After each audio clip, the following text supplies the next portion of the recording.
Oke, halo, shalom saudaraku semua di dalam Kristus ya. Saya mau membagikan lagi mengenai khotbah pesan Tuhan di awal tahun ya, karena di YouTube tadi karena masalah teknis, jadi suaranya itu bukan agak ya, sudah tidak terdengar, sudah hancur. Jadi saya memutuskan untuk merekam kembali khotbah awal tahun supaya jemaat-jemaat di luar kota bisa mendengarkan khotbah ini ya. Oke, mari kita mulai ya. Sekali lagi saya ucapkan selamat tahun baru buat semuanya. Tuhan Yesus memberkati di tahun 2026 ini. Oke, sekarang kita masuk kepada isi khotbah ya. Jadi apa pesan Tuhan di awal tahun ini untuk kita semua? Nah ini penting ya, karena kalau kita tahu apa yang Tuhan mau lakukan di tahun ini, kita bisa menyelaraskan diri kita mengikuti arah mana Tuhan bergerak. Misalnya kalau Tuhan mau bergerak ke timur, kita bisa ikut ke timur. Kalau Tuhan bergerak ke barat, kita bisa ke barat. Jangan sampai menyimpang ya saudara ya. Tuhan bergerak ke barat, terus kemudian kita bergerak ke timur. Tentu saja tidak akan nyambung. Jadi langsung saja kita mulai. Apa pesan Tuhan di awal tahun 2026 ini ya, yang perlu kita simak? Yaitu ini saudaraku, yaitu menerima manifestasi janji Tuhan. Jadi kita akan mengalami banyak manifestasi janji Tuhan di tahun 2026 ini. Ya, tentu saja ada dari pihak kita langkah untuk menyetujui sepakat dengan rencana Tuhan supaya kita menerima manifestasinya secara nyata dari alam roh ke alam fisik. Kita bisa nikmati secara nyata ya. Oke, saya lanjutkan. Nah, ini. Nah, kemarin saya bulan Desember itu kan pulang serta dengan istri saya ke Nganjuk ya. Terus di satu acara kebaktian Tuhan ingatkan saya di bagian Alkitab yaitu Yesaya 49 ya. Jadi Yesaya 49 ayat 8 ayat 11, beginilah firman Tuhan. Pada waktu aku berkenan, aku akan menjawab engkau. Pada hari aku menyelamatkan, aku akan menolong engkau. Ya. Nah, di sepanjang jalan mereka seperti domba yang tidak pernah kekurangan rumput. Ini janji Tuhan buat saudara di tahun ini, yaitu saudara tidak akan kekurangan rumput. Rumput ini melambangkan keuangan, kesehatan, keharmonisan keluarga, pelayanan yang diurapi ya. Tidak pernah kekurangan rumput. Saudara belajar mengimani ini, dan nanti kita akan mengikuti langkah apa yang harus kita lakukan supaya kita selaras dengan pergerakan Tuhan ini ya. Tuhan ingin saudara tidak kekurangan rumput di tahun 2026 ini. Dan di segala bukit gundul pun tersedia rumput. Artinya di tempat-tempat yang kelihatannya gundul, kelihatannya kering, mungkin tempat kerja saudara, rumah saudara, atau dimanapun saudara berada sepertinya gundul. Tapi Tuhan katakan akan tersedia rumput bagi saudara. Ya, ini luar biasa. Mereka tidak jadi lapar atau haus. Angin hangat dan terik matahari yang panas itu tidak akan menimpa saudara. Sebab apa? Nah ini, penyayang mereka akan memimpin mereka. Ya, Tuhan Yesus menyebut dirinya itu adalah penyayang saudara. Jadi di tahun ini itu pimpinan Tuhan itu akan gampang. Begitu saudara minta pimpinan Tuhan untuk mengambil bisnis apa yang harus dikerjakan, pekerjaan mana yang harus kupilih, lowongan kerja apa yang aku harus tempuh, terus kemudian universitas mana yang aku harus masuki, pasangan hidup mana yang harus kupilih. Dikatakan ini, penyayang mereka akan memimpin mereka. Saudara tinggal bertanya kepada Tuhan dan Tuhan akan memimpin. Dan selanjutnya dikatakan dan akan menuntun mereka ke dekat sumber-sumber air. Ya, luar biasa saudara, tidak akan haus. Ya, saudara, kebutuhan jiwamu juga tidak akan saudara merasa kesepian. Anak Tuhan akan tuntun saudara ke dekat sumber air. Apapun kebutuhanmu jasmani, secara jiwa, emosi, apapun ya, dalam roh juga itu Tuhan akan tuntun ke sumber-sumber air. Dan kemudian aku akan membuat segala gunungku menjadi jalan. Ini luar biasa saudara. Gunung ini kan melambangkan masalah ya. Tuhan ngomong gunungmu itu akan jadi gunungku. Masalahmu akan jadi masalahku. Dan aku akan buat gunung-gunung di dalam hidupmu jadi jalan. dan segala jalan rayaku akan kuratakan. Jadi jalan-jalanmu yang mungkin bergelombang, banyak lubang dan banyak halangan akan kuratakan, kata Tuhan ya. Jadi ini kita pegang, kita imani ya. Yang luar biasa gini, di dalam 2 Korintus pasal 6 ayat 1 sampai 2, Rasul Paulus mengutip Yesaya 49 ayat 8 ini ya. Saya bacakan dulu. Sebagai teman-teman sekerja, kami menasihatkan kamu supaya kamu jangan membuat menjadi sia-sia kasih karunia Allah. Artinya apa? Kasih karunia Allah dalam hidupmu itu Tuhan ingin saudara pakai. Jangan jadi sia-sia. Sebab kasih karunia itu telah kamu terima. Itu ayat dikatakan. Pakai untuk pekerjaanmu, untuk keluargamu yang mungkin ada masalah keluarga, untuk kesehatanmu, untuk apapun dalam hidupmu. Jangan dibuat jadi sia-sia. Sebab Allah berfirman, nah ini ya dia kutip ya, pada waktu aku berkenan seperti yang di atas, aku akan mendengarkan engkau. Pada hari aku menyelamatkan, aku akan menolong engkau. Rasul Paulus menambahi secara profetik, secara pimpinan Roh Kudus, sesungguhnya waktu ini adalah waktu perkenanan itu. Saya tambahi yang kuning ini. Tahun ini ya adalah tahun perkenanan. Sesungguhnya hari ini adalah hari penyelamatan ini. Saya tambahi, saya ganti hari itu menjadi tahun.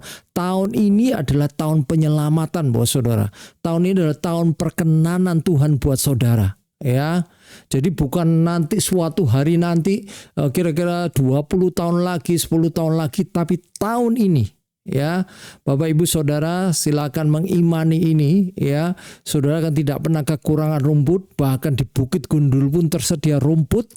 Penyayangmu Tuhan Yesus akan memimpinmu, menuntunmu ke dekat sumber air. Gunung-gunung akan dibuat jadi jalan dan segala jalan raya akan diratakan ya.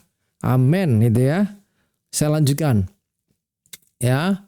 Terus kemudian lanjutan di ayat 16-nya saya loncati ayat 12 dan selanjutnya ya.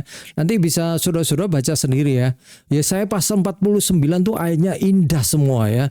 Di bagian-bagian awal itu bicara tentang Tuhan Yesus hambaku ya, yang kuutus, yang memberitakan firmanku, yang melakukan tugas yang ku berikan kepadanya.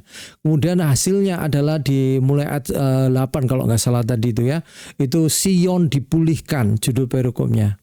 Ya, saya lanjutkan ya. Lihat, aku telah melukiskan engkau di telapak tanganku. Tuhan Yesus mengatakan telah. Ya, jadi artinya bukan hanya tahun ini, tapi pada saat Bapak Ibu Saudara sudah terima Yesus itu di telapak tangan Tuhan, itu Tuhan sudah melukiskan wajah saudara. Setiap kali dia lihat telapak tangannya, Tuhan melihat wajahmu dan dia memandang dengan penuh kasih dan sayang, ya, untuk memberikan berkat, menolong, menyertai.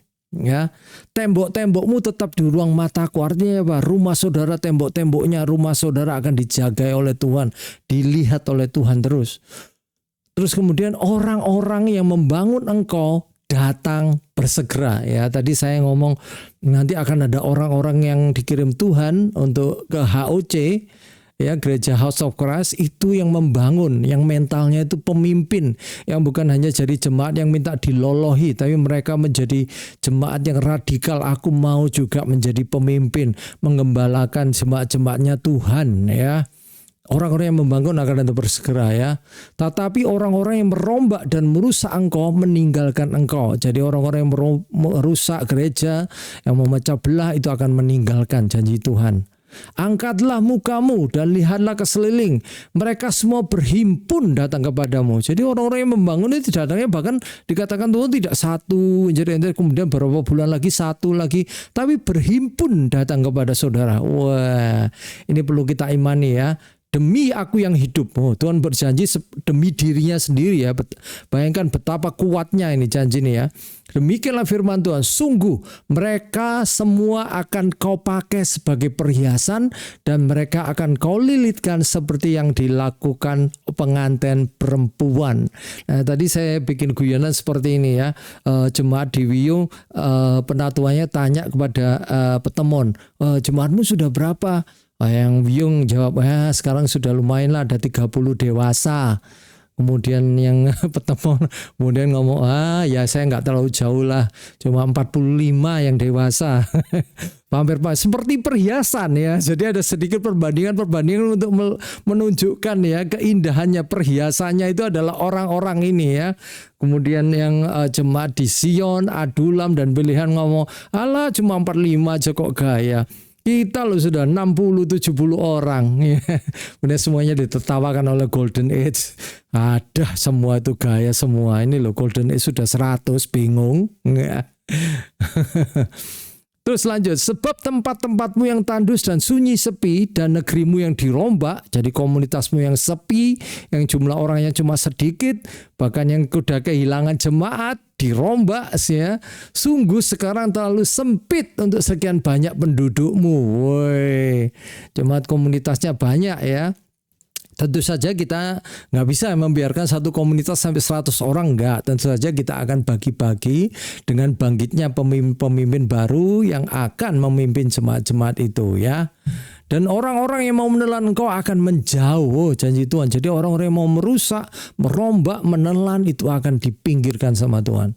Malah anak-anakmu yang kau sangka hilang. Oh, ini berarti akan ada orang-orang yang mungkin lepas dari ojek, mungkin kembali akan berkata kepadamu, tempat itu terlalu sempit bagiku, menyisihlah supaya aku dapat diam di situ. Nah, ini perlu kita imani tahun ini ya. Tapi jangan senang dulu, karena kalau berkat Tuhan nanti kita lihat bagaimana cara itu termanifestasi ya di tahun ini ya.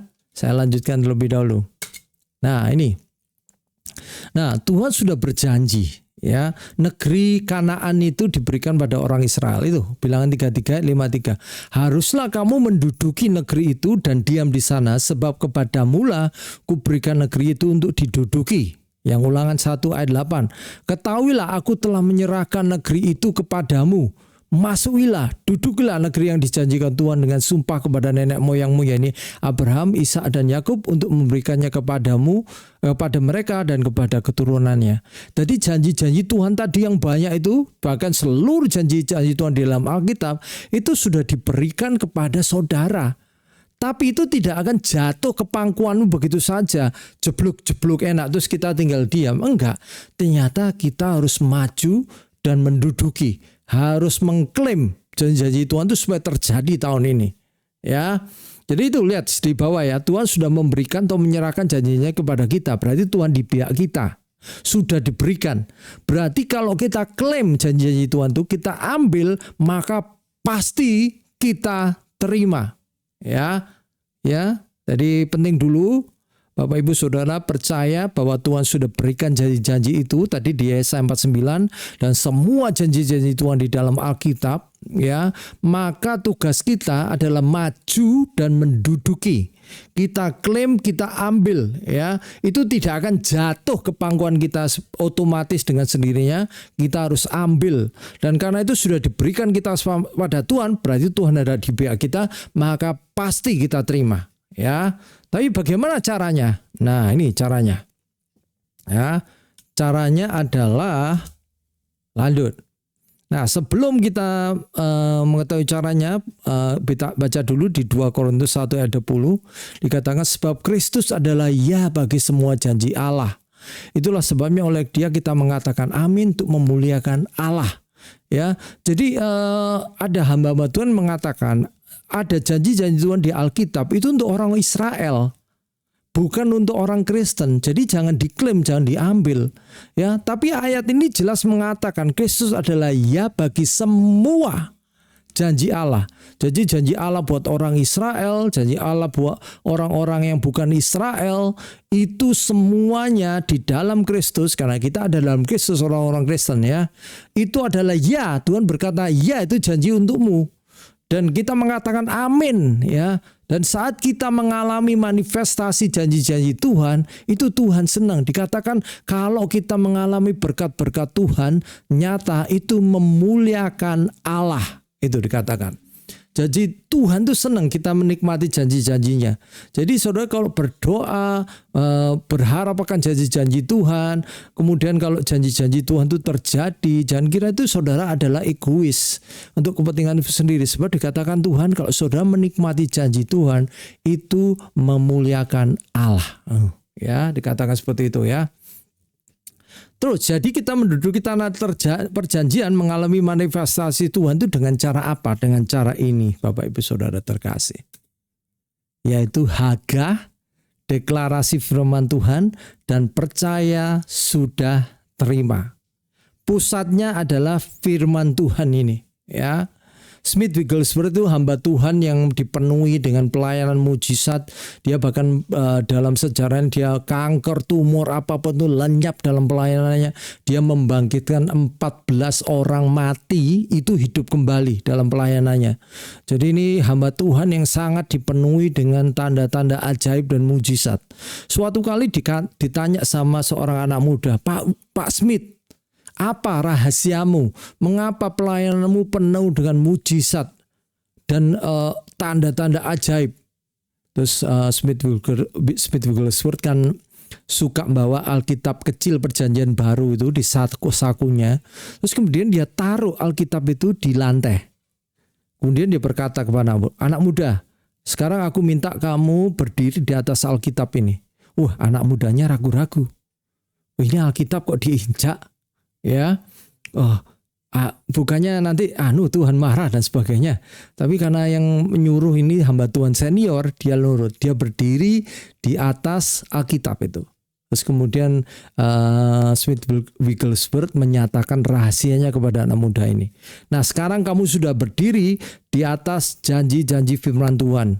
Mulai percaya satu persatu, klaim satu persatu. Nah, itu saudara. Jadi gimana kita mengalami manifestasi janji Tuhan? Firman Tuhan rahasianya, ya. Bukankah Tuhan juga memerintahkan Yosua ya, sebelum masuk Kanaan, dia berkata, segala tempat, setiap tempat yang diinjak oleh kakimu akan menjadi milikmu. Ya, jadi kita janji-janji firman Tuhan itu kita berdiri di atasnya, ya, dengan tekun, dengan tidak goyah, ya, maka kita akan mengalami manifestasinya di dalam hidup kita. Nah, saya perlu jelaskan dulu, Hagah itu apa? Hagah itu merenungkan firman Tuhan, tapi bukan hanya dipikir, itu dipikirkan dan digumamkan berulang-ulang. Contoh, jadi Bapak Ibu misalnya, Tuhan adalah gembalaku, tak akan kekurangan aku. Tuhan adalah gembalaku, tak akan kekurangan. Diulang-ulang, ya. Sambil masak mungkin, Tuhan adalah gembalaku, tak akan kekurangan. Tuhan adalah gembalaku. Sambil nyapu, Tuhan adalah gembalaku, tak akan kekurangan. Sambil berjalan ke kantor, sambil nyetir mobil, Tuhan adalah gembalaku, tak akan kekurangan aku. Sambil bergumam seperti itu, ya, itu namanya Hagah. Jadi sambil bergumam, Bapak Ibu membayangkan, oh, aku ini domba, Tuhan itu gembala yang nonton aku. Ya, sambil merenungkan, berarti domba itu kalau menghadapi masalah tidak harus dihadapi sendiri, tapi gembalanya yang akan maju. Ya, itu akan menimbulkan iman dalam hatimu, Bapak Ibu ya. Kalau Bapak Ibu Saudara bisa ngomel, maka Hagah itu seperti ngomel, tapi yang diomelkan bukan sungut-sungut, bukan hal-hal yang negatif. Tapi yang diomelkan adalah firman Tuhan. Ya, jadi firman Tuhan itu diomelkan, ya. Jadi Allahku akan memenuhi segala keperluanku menurut kekayaan dan kemuliaannya dalam Kristus Yesus Tuhan. Berulang-ulang, ya, berulang-ulang, itu namanya Hagah.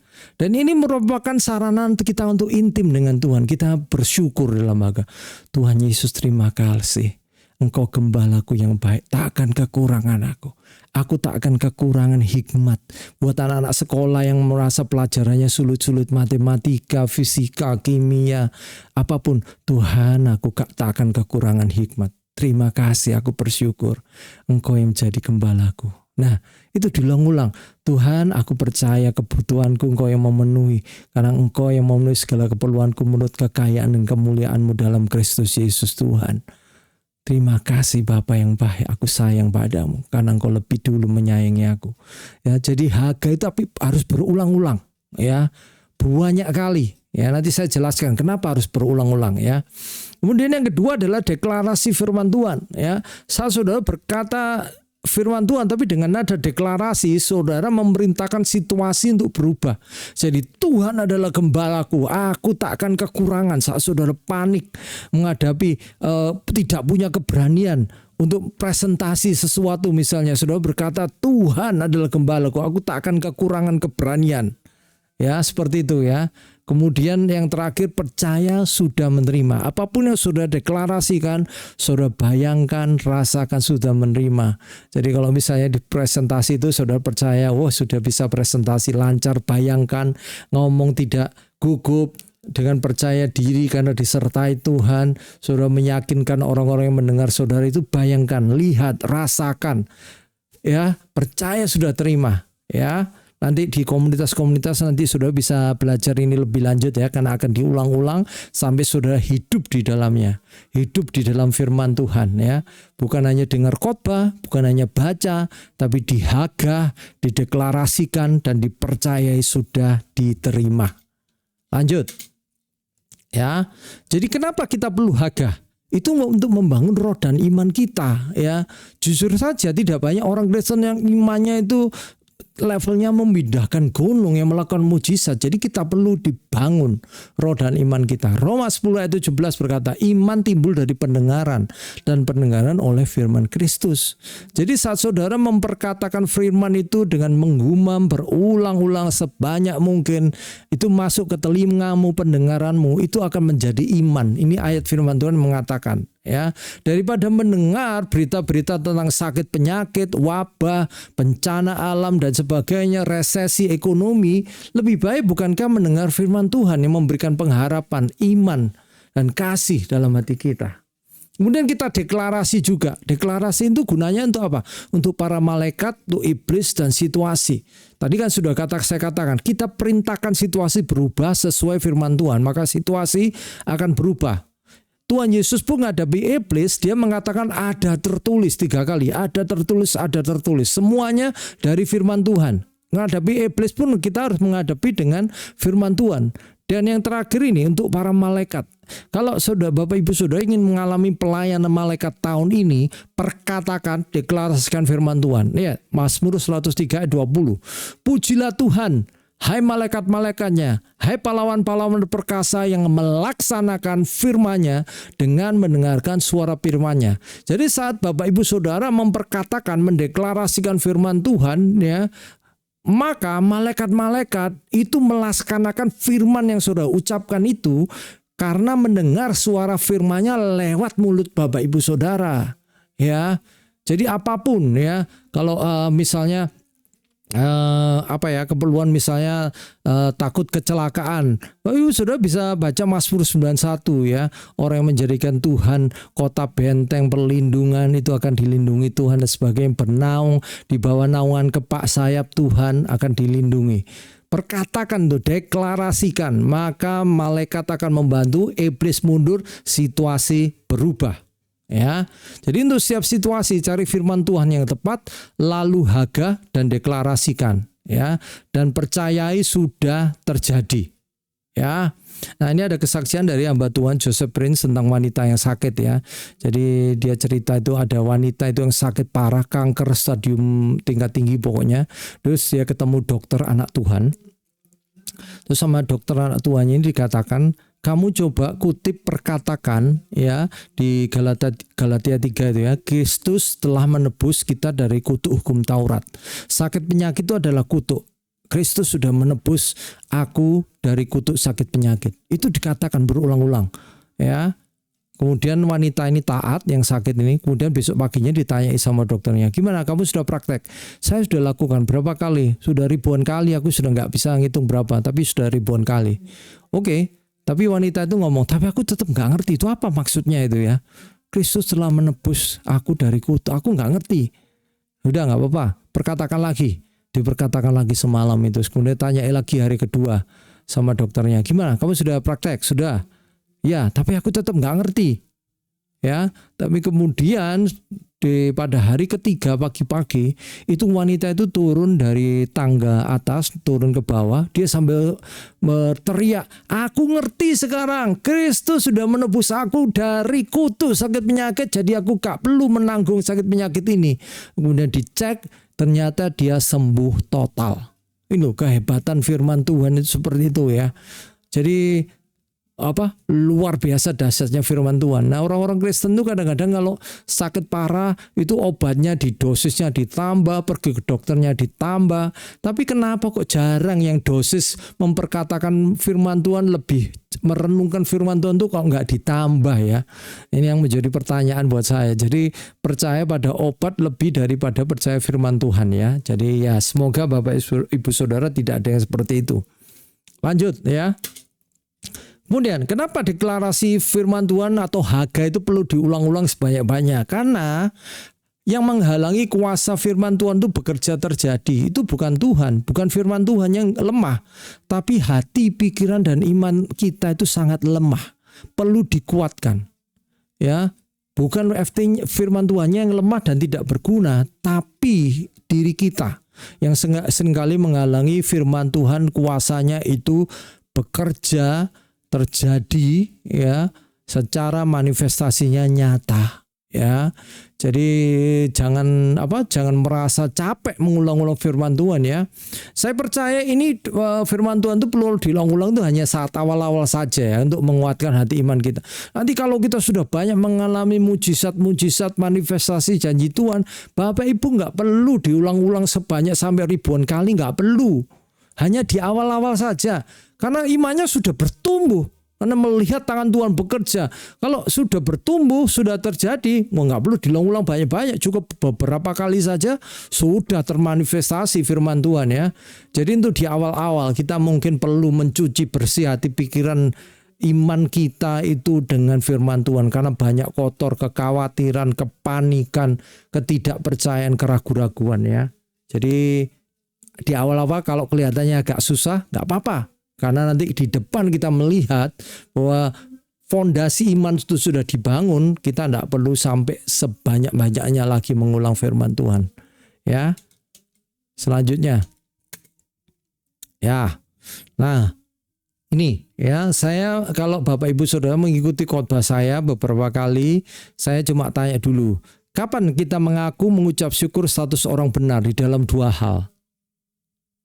Ada yang bisa jawab?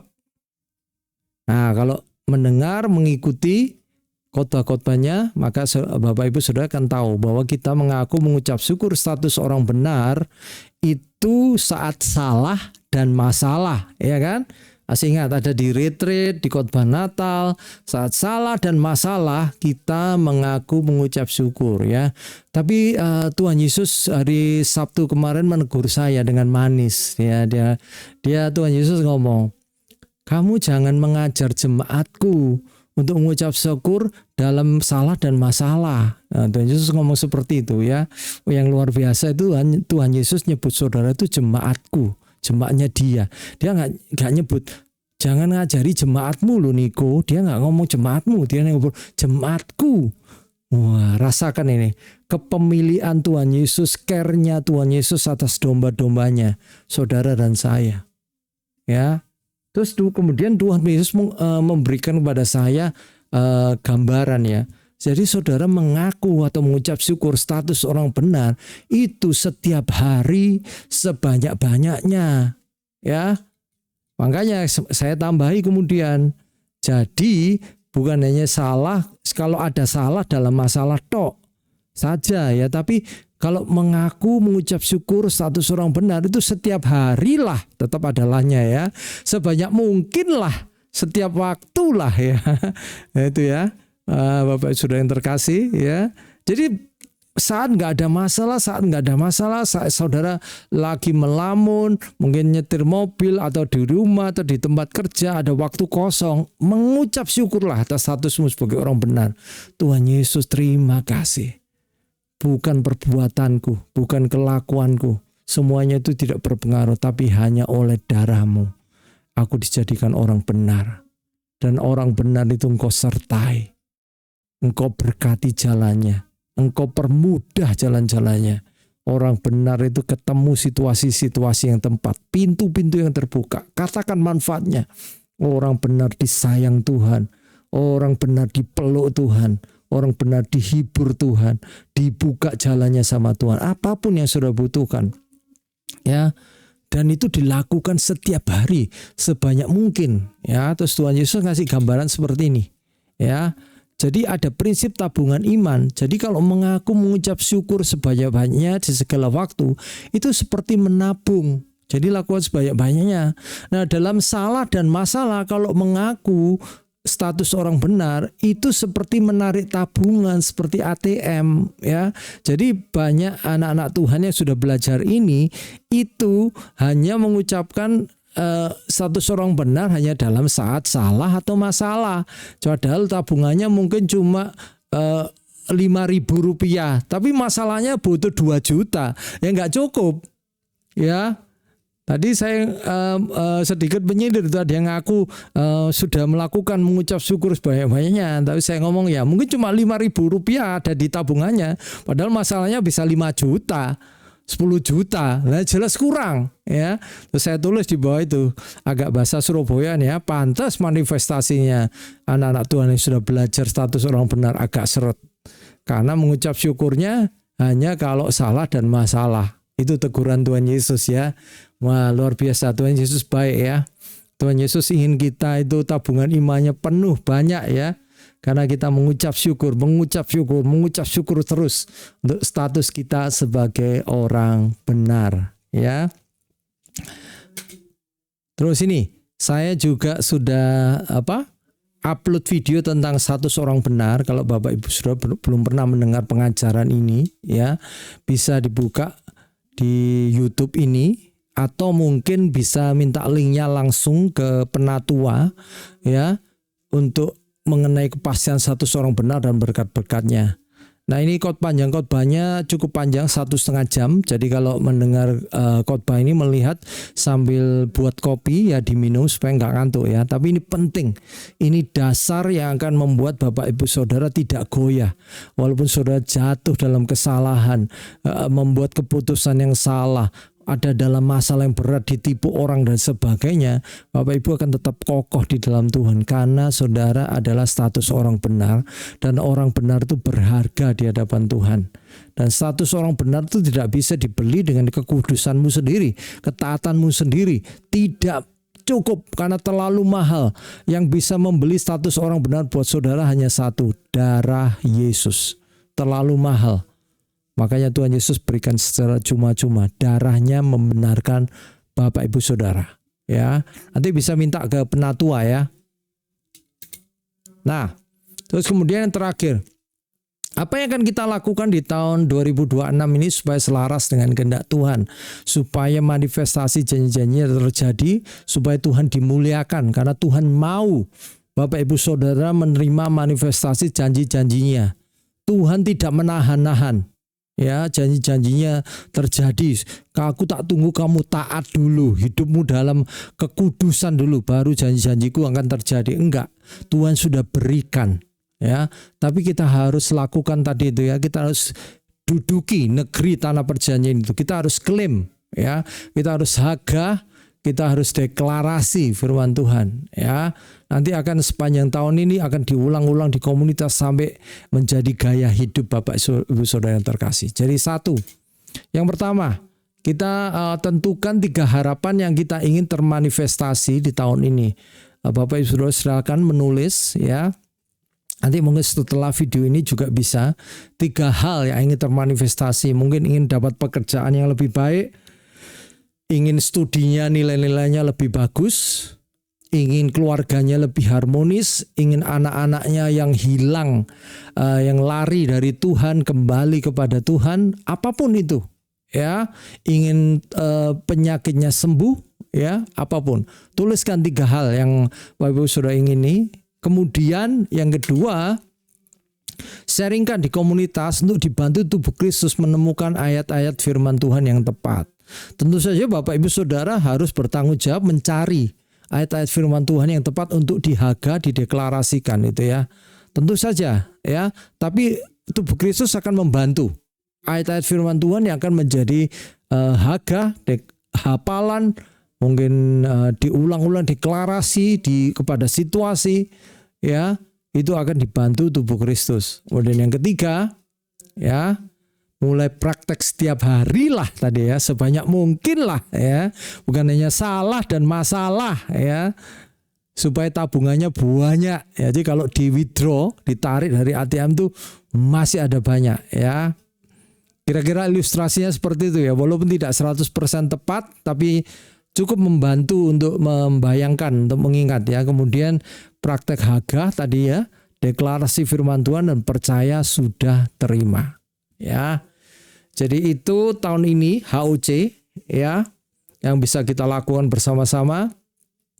Dan saya percaya apa yang Tuhan katakan tadi di Yesaya 4:10-9, Bapak Ibu sudah mengimani, mungkin ada ambil ayat-ayat di Yesaya 4:9 tadi untuk dihaga, dideklarasikan ya. Kita klaim, kita duduki tanah perjanjian ini karena sudah diberikan Tuhan pada kita. Itu milik kita, kata Tuhan, ambillah ya. Jadi itu pesan saya. Mari kita bersama-sama menikmati tahun 2026 bersama Tuhan Yesus. Amin. Tuhan Yesus berkati semuanya.